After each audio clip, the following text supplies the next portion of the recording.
Muy buenas tardes, mi nombre es César Torres Iguarán.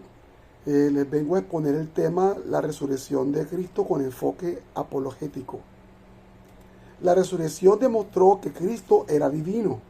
El hecho de que Jesucristo murió en la cruz sin descuidar los hechos sobrenaturales que sucedieron en ella, vamos a recordarlo. Recuerden que el Evangelio nos muestra que en el momento que Jesús murió en la cruz, nos antecedió y presente estuvo algunas cuestiones sobrenaturales, como por ejemplo que se oscureció toda la tierra, que hubo además de eso el rompimiento del velo que estaba en el templo, que era un velo de 15 metros de largo, 18 metros de largo por 15 centímetros de ancho, y fue rasgado, dándonos así entrada directa a la presencia del Padre con su muerte, que además también hubo un terremoto tan grande que se abrieron los sepulcros y algunos muertos resucitaron justos y fueron vistos por muchos.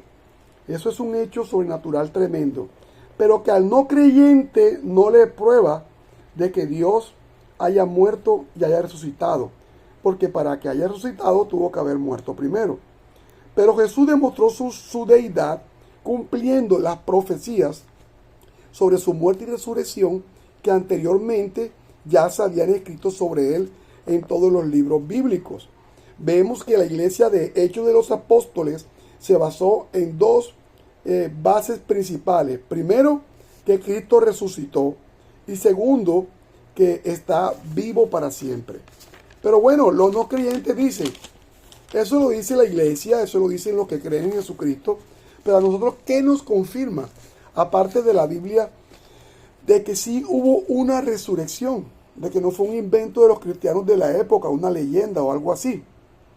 Queremos contarle que precisamente en los 4 evangelios y en Hechos de los Apóstoles y en Gálatas encontramos diversos relatos al respecto de testigos presenciales de la resurrección de Cristo, pero que también hay varios escritores e historiadores no creyentes, no cristianos de la época, reconocidos actualmente, que escribieron al respecto. Entre ellos vamos a citar unos cuantos, como Cornelio Tácito, que vivió entre el año 55 al 120 después de Cristo. Este fue considerado uno de los más grandes historiadores romanos, el cual mencionó a Jesús probablemente en el año 115 después de Cristo. Recuerden que en ese tiempo Roma estaba bajo los emperadores romanos. En ese caso, si mal no recuerdo, era Nerón, ¿verdad? Y lo que estaba sucediendo era que había un incendio en Roma para esa época, y él, en la historia que está contando del incendio, menciona a Jesucristo y a las personas que lo seguían.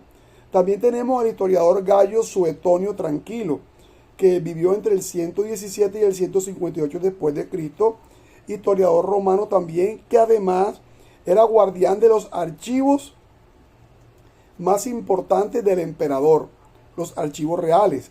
Menciona a Jesús durante ciertas revueltas que hubo, que también son encontradas en la Biblia, en el libro de Hechos de los Apóstoles, capítulo 18, versículo 2. Podemos mencionar, además de estos dos historiadores romanos, el Talmud, que era ya un libro judío. Estas personas no eran romanas, eran judíos, vivían en Israel, y el Talmud era un libro que se dedicaba a escribir todas las historias que se transmitían a través de tradición oral y eran escritas por los judíos. Entonces encontramos escritores romanos y encontramos escritores dentro de Israel también, que son los judíos y eran no creyentes en este caso. Pero definitivamente en Primera de Corintios, capítulo 15, versículos del 3 al 5, es una fuente muy importante. Ahí ya citamos al apóstol Pablo, es una de las cartas paulinas que él envía al pueblo de los Corintios. Dice, porque primeramente se nos ha enseñado lo que asimismo recibí, que Cristo murió por nosotros conforme a las Escrituras, y que conforme a las enseñanzas de las Escrituras también resucitó, y que fue visto, se le apareció a Cefas y después a los 12. Ahí el apóstol Pablo está diciendo a cuántas personas se le apareció Jesucristo de una manera de una manera tácita y demostrable a través de las escrituras que se le apareció primero a Cefas y después a los 12. Esto es en cuanto a la parte histórica, un fundamento de que esto es real, de que no es mentira, no es un cuento, no es una leyenda. Pero hay hechos importantes que fueron presenciados, que fueron vistos, que hay, no solamente la historia los corrobora, sino que además están señas y pruebas de ellos, que es muy importante que tengamos en cuenta. El primer hecho, miremos de todos, es la muerte de Jesús, que fue cubierta por varios de nuestras herramientas históricas, como lo vimos hace un poco. Fue real que Jesús murió, que fue crucificado. Varios historiadores de diferentes partes, como de Roma, de Jerusalén, de pueblos de alrededor, dan fe, dan testimonio de ello, como es el historiador Josefo, ¿verdad? Los 4 evangelios también dan testimonio de ello con una exactitud increíble, que sincronizada, que nos permiten entender que fueron testigos oculares y presenciales de eso, más Corintios 15. Es contundente los hechos históricos y reales sobre la crucifixión, además de que era uno de los mecanismos que más usaban los romanos para castigar en aquella época. El segundo hecho es que sus discípulos creyeron haber visto a Jesús después de la crucifixión. Entonces cualquiera se pregunta, pero lo dicen son los discípulos. Sí, lo dicen los discípulos y lo afirman a través de los evangelios. Pero dígame, si era una mentira, recuerda que la mayoría de sus discípulos murieron por su verdad. ¿Y quien que diga mentira cuando lo van a matar va a morir? Ellos preferían morir por su verdad que negar que Jesús fue resucitado y que lo vieron, que se les presentó. Así como está en los evangelios todos los testimonios, ¿verdad? Cuando iba camino a Emaús, le presentó a aquellas personas. Cuando entró en medio de la congregación que ellos estaban hablando. Cuando le mostró las manos a Santo Tomás, ver para creer. Entonces es un hecho real de que Jesús fue crucificado, de que murió y que resucitó. Vemos también el tercer hecho, que es la conversión de Pablo. Aquí no nos causa admiración un hombre que perseguía a los cristianos, que los buscaba por todos lados y que era convencido de matarlos, no estaba de acuerdo con ellos, pero que luego de que el Señor se le aparece cuando iba camino a Damasco, lo tumba del caballo, queda ciego y aturdido, junto con muchos más que iba, se convierte directamente al Evangelio y recibe en su ser todo lo de Jesucristo hasta convertirse en un apóstol de los más duros y firmes que hemos tenido. El cuarto hecho es la conversión de Santiago, hermano de Jesús, quien creció con él y no le creía a Jesús, pero que damos testigo, Josefo da testimonio de que, y lo confirma, de que fue muerto lapidado, porque su fe estimaba y daba hasta la muerte de que Jesús murió y resucitó por él y por todos los creyentes. Recordamos, nadie va a morir por una mentira. Pero ¿qué hizo que este hombre, hermano de Jesús, que creció a su lado, no creyó durante toda su vida y ya al final creyera en su hermano hasta convertirse en el administrador de la iglesia de Jerusalén?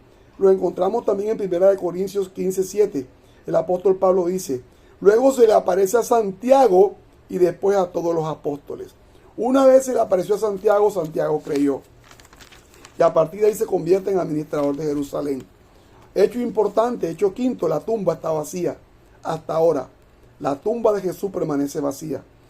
Si algunas personas dicen que fue un invento de los creyentes de la época y una leyenda, un cuento, si la tumba hubiera estado vacía, en aquella época las que se dieron cuenta fueron las mujeres. Y en Jerusalén no era muy creíble los testimonios de mujeres, más bien era vergonzoso, era más creíble la de los hombres. Hubieran puesto a varones entendidos como Juan o Pedro. Además de eso dicen que se durmieron los soldados y los discípulos se robaron el cuerpo. Si se durmieron, ¿por qué saben que fueron los discípulos? Y tercero, si Jesús no hubiera resucitado y la tumba no estuviera vacía, las autoridades hubieran mostrado el cuerpo como si nada. Aquí está el cuerpo, fue una mentira. Algunas personas dicen que fue que Jesús se desmayó, que es mentira, que los discípulos inventaron el cuento, que son alucinaciones, pero no hay testimonios reales de eso. Primero, las alucinaciones no se le presentan a varias personas, como fue en ese caso. Segundo, los desmayos. Los romanos eran especialistas en matar y comprobar que la persona estaba muerta.